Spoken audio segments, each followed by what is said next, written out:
So ang ating gawa ngayon mga kaibigan ay Toyota Corolla. Ang gagawin natin dito mga kaibigan ay itong kanyang cartel yan. Kung mapapansin nyo ito, kanyang cartel ay UP. So tatanggalin natin itong cartel. Tapos papaluin natin yan para bumalik sa dati niyang hubog. Yan. Sa pagkabangga ay may tagas na rin. Okay? So una natin gagawin mga kaibigan ay i-drain muna natin.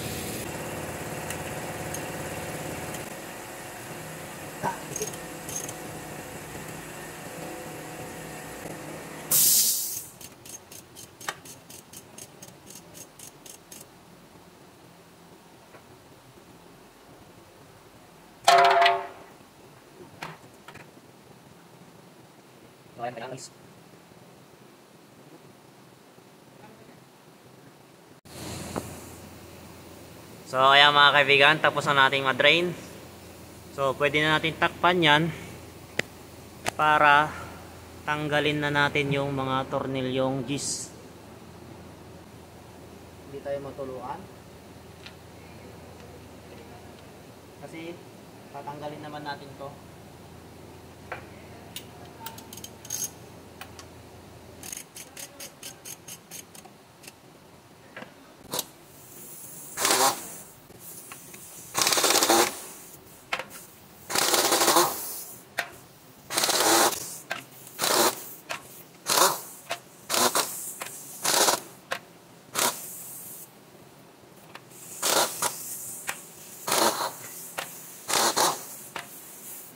So ayan mga kaibigan, natanggal na natin yung mga tornilyo. So pwede na natin yung sigwatin.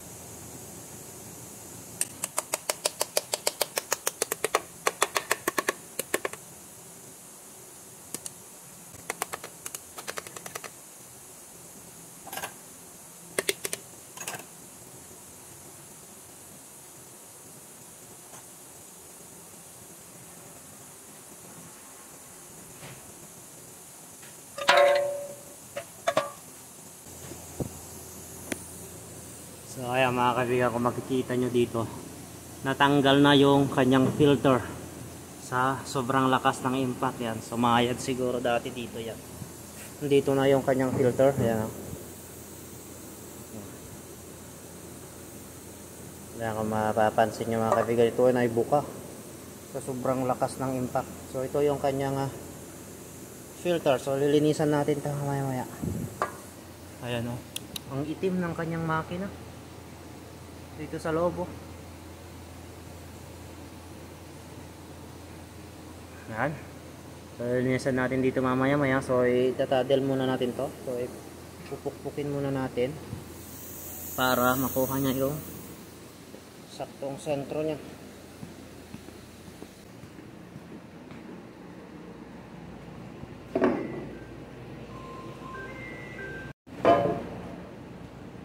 So ito mga kaibigan na papalubugin natin. Ito. Yan ang makikita nyo. Bukol na bukol. Dito so tumama yung kanyang filter. Ayan o. Talagang lubog, bukol na bukol siya. So palubugin natin yan. Gamit tayo ng extension at saka martilyo.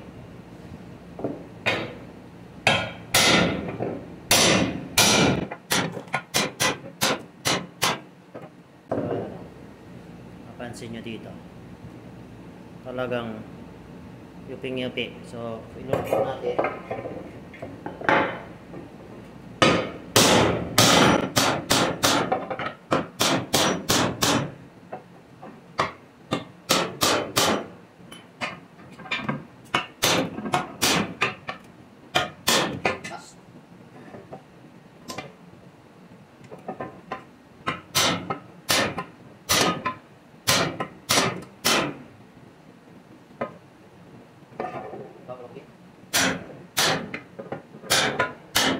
So ayan mga kaibigan, tapos na nating napalo. So nilinisan na natin. Meron pa ba? Check na natin ulit. Good na yan. Ayan, good. Linis na. Tayo dito ng gasolina. So yung kanyang filter ay natanggal din. Linisan lang natin.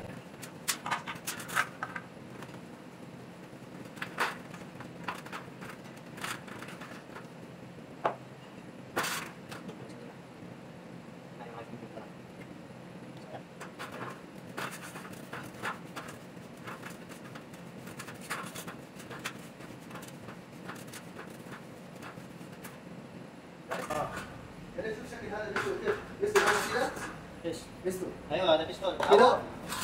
Kira, mape ada main race. Malak yan. Okay,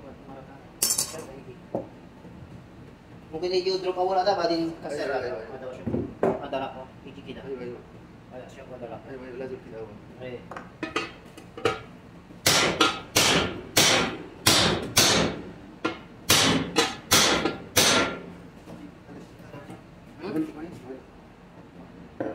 Ano sila?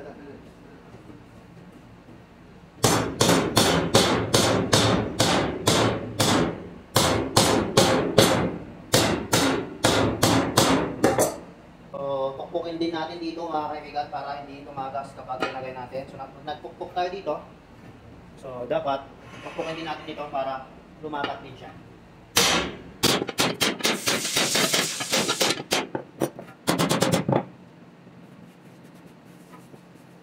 So i-air dye na lang to para malinisan, okay?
So, linisin naman natin dito mga kaibigan.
Okay.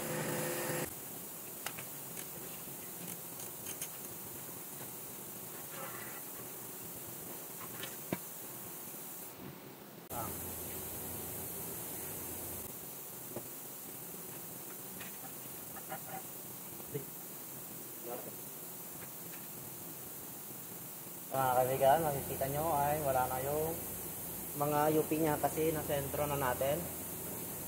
Napukpok na natin. Hindi katulad kanina na UP siya.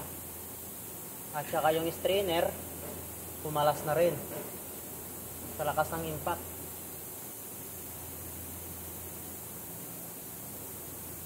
Makapansin nyo kanina yung itim, nilinisan natin.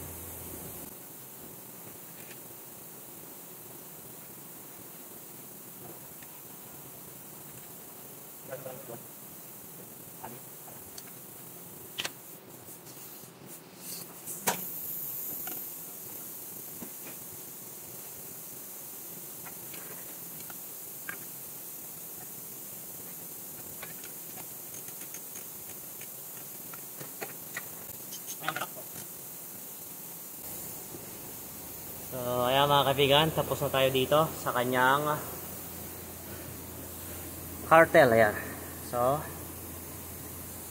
maglalagay na tayo ng langis. Ayan.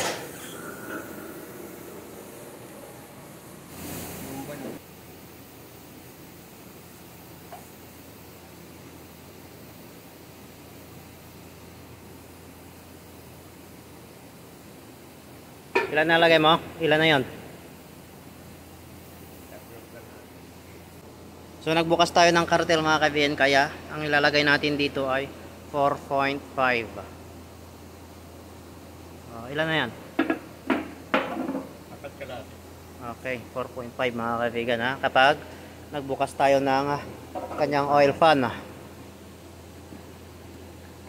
Ito ay Toyota Corolla.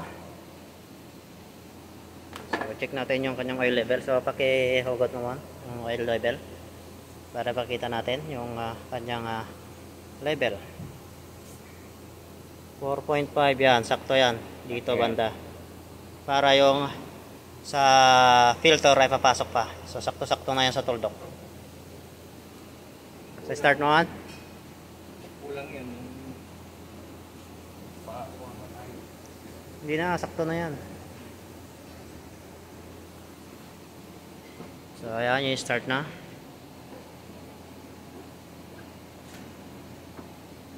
Wag mo i-rev ha. Minor lang. Wag mo na airburasyon. Ganyan lang. Kasi hindi pa nakapondo yung filter.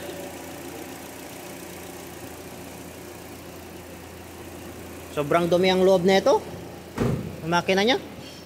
Bihira siguro mag-change oil to. So check muna natin mga kaibigan yung ating ginawa kung may tulo o wala.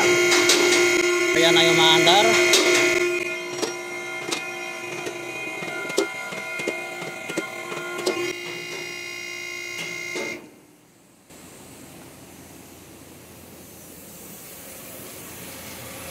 So kapag gumagawa kayo mga kaibigan, double check nyo kung may tagas o wala. Okay, so makikita nyo dito malinis yung ating pinama, wala siyang tagas. Ayan. So itong kanyang filter, yun double check ni Mr. Ibrahim. Yan yung ating ginawa. Okay yung ating pagka Rimajun, yung pagka ano ba, silicone natin. Ang magkakabit ng manipis. Okay, okay naman. So ayan mga kaibigan, tapos na naman tayo sa isa nating gawa. So kapag nagustuhan mo itong aking video ay please paki-like and subscribe na lang. Okay?